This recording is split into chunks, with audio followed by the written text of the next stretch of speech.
Bonjour, bienvenue sur Digital et Mammifères. L'été était reposant, la reprise se fait sous le signe d'une vidéo et sous le signe de... Alors le thème c'est l'excitation et puis les calmants que nous utilisons. Je pense pas être dans un état aujourd'hui d'excitation qui me mettrait en tension et en vrille. Je pense être relativement à peu près calme. Voilà, j'ai envie de vous parler de l'excitation et c'est un sujet sur lequel des patients que j'accompagne, deux hommes là, Alix et Camille, je vous en parlerai, me font euh,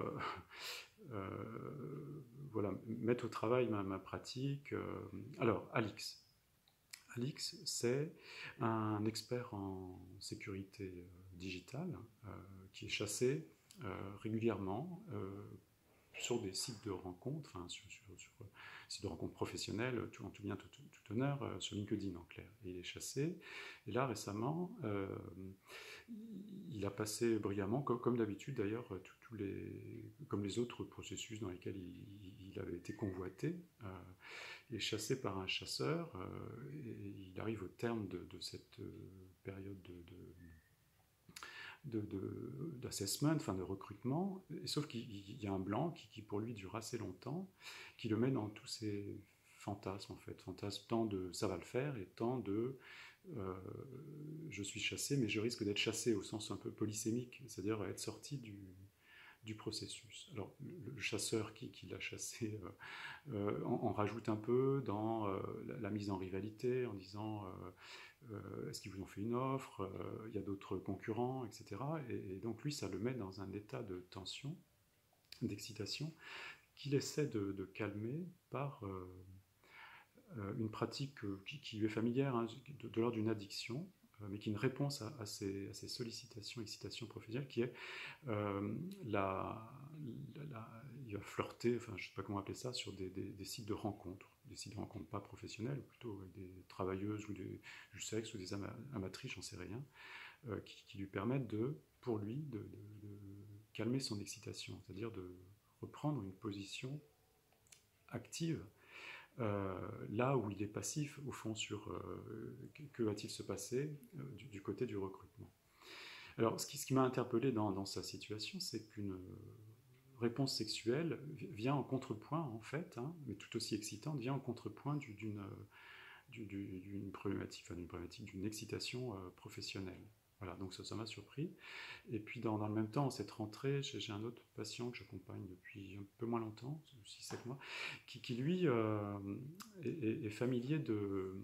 Alors lui, il est directement plongé dans une addiction mammifère, je vais dire, et addict au massage. Alors massage de tout bord, hein, californien, tantrique, et qui se termine toujours, enfin c'est ce qu'il cherche, et il flirte avec ça. Je ne sais pas si vous avez vu le déclin de l'Empire américain. Il y a une scène à un moment donné où un des personnages se fait masser, une table de massage, et puis ça se termine par ce qu'on appelle une finition dans le jargon de ces milieux-là de massage en fait. Et donc pour éviter ça, parce que c'est coûteux financièrement, en temps, et psychiquement, il essaie de se cadrer, dompter la bête en lui. Il a une pratique sur son zafou et à coup de bol tibétain, enfin il fait de la méditation en clair, hein, son zafou je trouve que c'est un coussin de massage, et puis donc rituellement il s'inflige cette discipline matin et soir, et plus si affinité mais c'est compliqué, pour calmer, pour essayer de contenir la bête et la pulsion sexuelle en lui.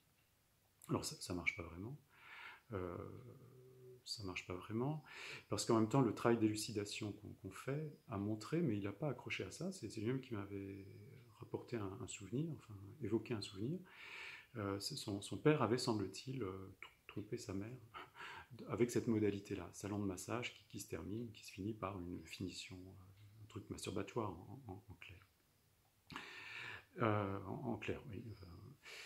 Tout ça est confus, pas clair, et il a fait, quand je lui ai rapporté ce lien, comme si j'étais un peu le dépositaire de sa mémoire, il a dit non, c'était un épiphénomène. Bon, lui en a fait un phénomène classique.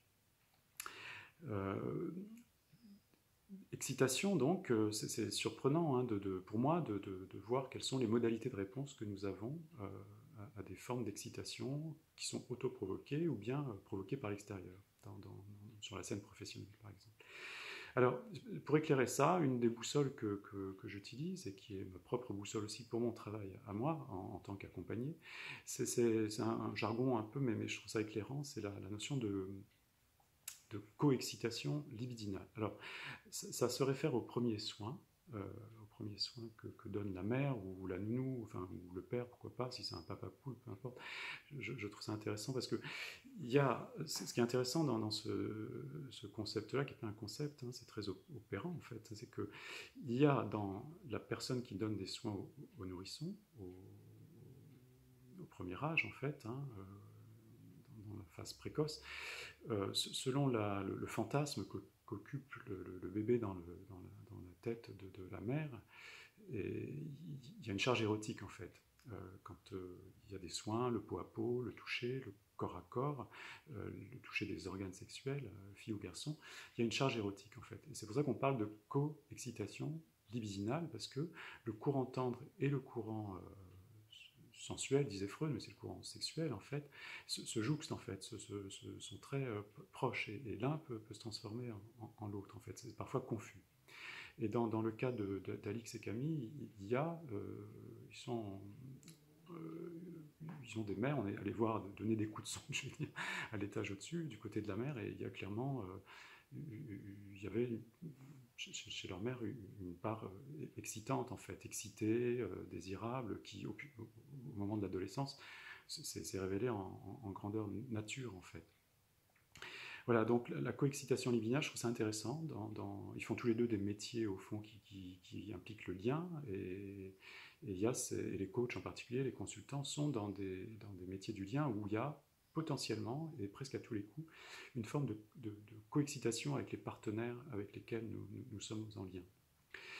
Un autre concept que je trouve éclairant, c'est la notion de, je pense à Camille là, qui utilise la méditation pour essayer de se calmer, la notion de par-excitation. De par-excitation, c'est encore un peu charger la mère, mais c'est pas pour la charger, peu importe la figure qui prend soin et qui en même temps fait interface un peu avec le monde. C'est souvent la mère, la nounou. Il y a chez cette personne qui, en plus de donner des soins, a une fonction, disent les psys, par-excitant, comme paratonnerre, en fait, un peu un airbag qui va protéger le nourrisson et plus, enfin, et au fil des semaines, des mois, de sollicitations extérieures, le bruit, les nuisances sonores, la clim, la chaleur, etc. Sauf que parfois, cette fonction par-excitante, on dit, est plus ou moins défaillante. En fait, la mère n'est pas si calmante que ça. Et ce qui m'a mis sur la piste, là, c'est Camille, parce qu'il arrive à pratiquer la méditation plus facilement en groupe qu'en solo, en fait. Et je me suis dit, tiens, comme si le groupe avait une fonction, pour lui, une fonction un peu de divan, enfin, une fonction de part excitante, un peu comme la mère qui plonge dans ce qu'on appelle une fonction de rêverie, en fait, et qui peut euh, préserver le nourrisson un temps des excitations extérieures et de ses propres excitations, la mère et le nourrisson.